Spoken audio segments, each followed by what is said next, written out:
All right, so we're here at our first inspection for the day.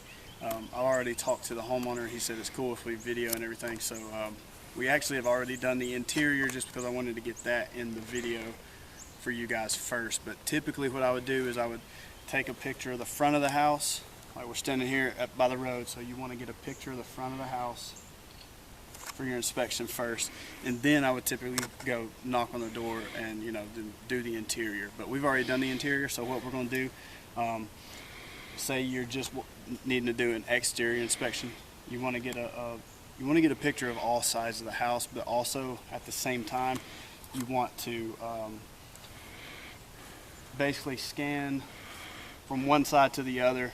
Typically I go left to right, but this one we're going to go right to left so I can walk around to that side. But you want to check your downspouts and your gutters for any hail damage. So we're going to walk up and do that now.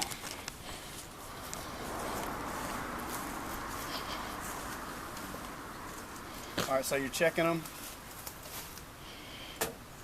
You want to get a picture, whether there's damage or not. I like to get a picture, not of every single one. If none of them have damage, you can get one or two pictures. But these are actually pretty clean, so there's no hail damage on this side. And then you want to kind of look down the rest of the gutter line just to double check and make sure that the gutters aren't damaged or that there's no rotten fascia or damaged soffit or anything like that. So we'll just kind of move this way. You can see here how these gutters are kind of hanging off. There might be a little bit of rotten fascia underneath there. We'll double check that once we get up to the top and be able to look at it closer. So again, you're double checking your gutters. You might have something there. That's what the chalk's for. So nothing. Thought there was something, but you can see when you chalk the gutters, it doesn't show up. Nothing shows up. So if you're not sure, you can just grab your chalk and do that. And then again, you're going to scan from one side to the other and just check everything. And I can see here, it looks like fascia's not necessarily rotten, but it might have a little bit of water damage to it. But like I said, we'll check that when we get up there. So now we're not able to go. Usually I like to go from one side around to the back and then the other, but we're not able to do that because of the fence, so we'll go around the other side. Having fun, Lance? Oh yeah.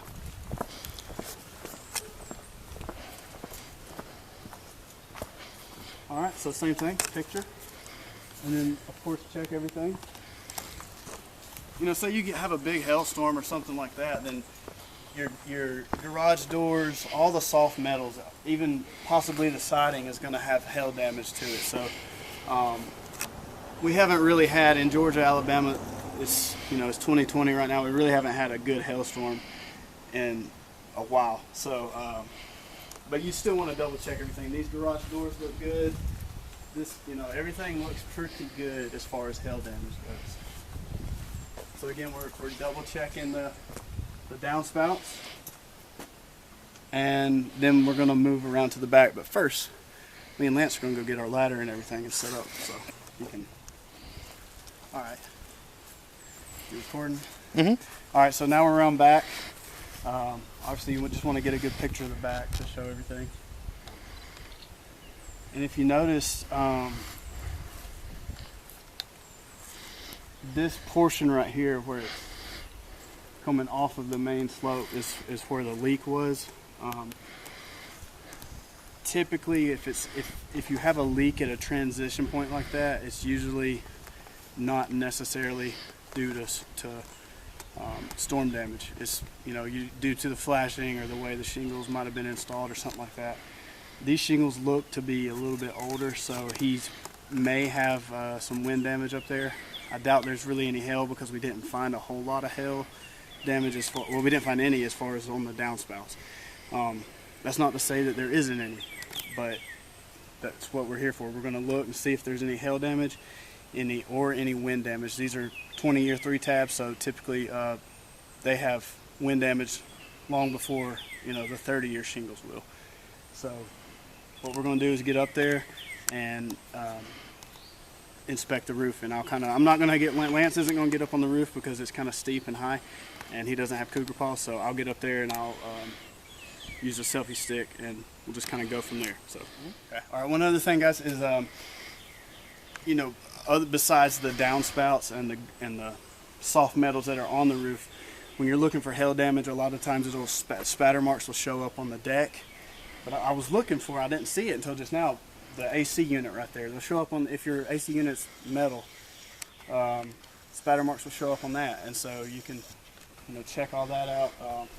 It's big enough, it might impact the wood, but most of the time it's just going to be if you have like mossy or algae growing on your deck, or like say on this box right here, how there's a little bit of algae and kind of the pollen stuff. If hail did hit and it was recent, it would show up on that.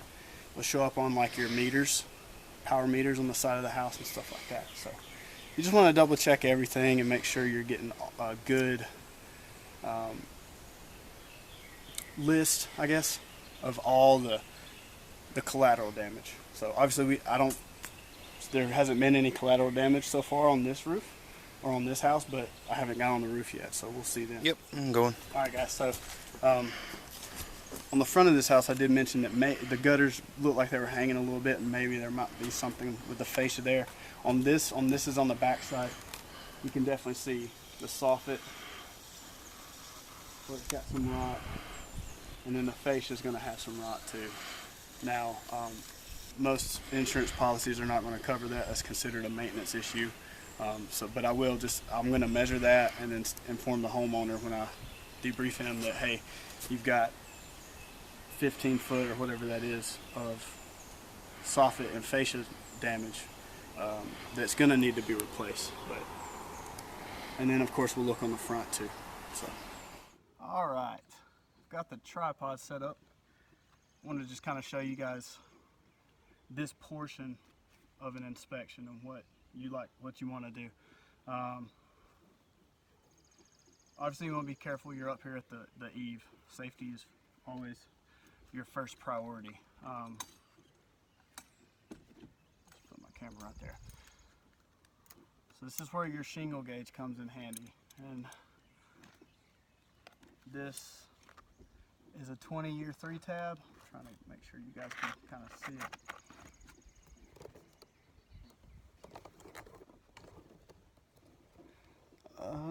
Can you see that? My nose was in the way. There you go. So you just slide your shingle gauge on there. You see it like that. There's my nose again. And then you take a picture of it for your report.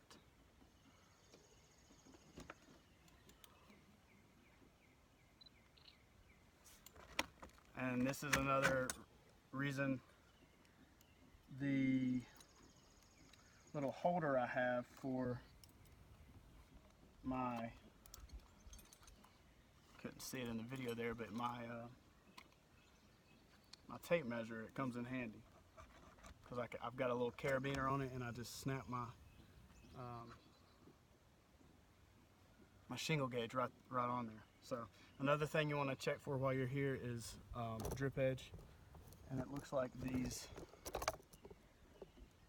has drip edge. That's what this is right here. Okay, so you just get a picture, and we noticed that there was some fascia and soffit damage, and just looking at this, I think that the drip edge should be kind of down. I think what's happening is water is able to get underneath the drip edge there before it hits the gutter, and it's damaging the fascia. So it just wasn't really installed properly. Or I guess these gutters could have kind of sagged over time, but that drip edge ends and then the gutter is below it, and so that water is able to get behind the gutter and damage the fascia there. So that's a problem, but that's not covered by most policies. So let's see if I can get a good.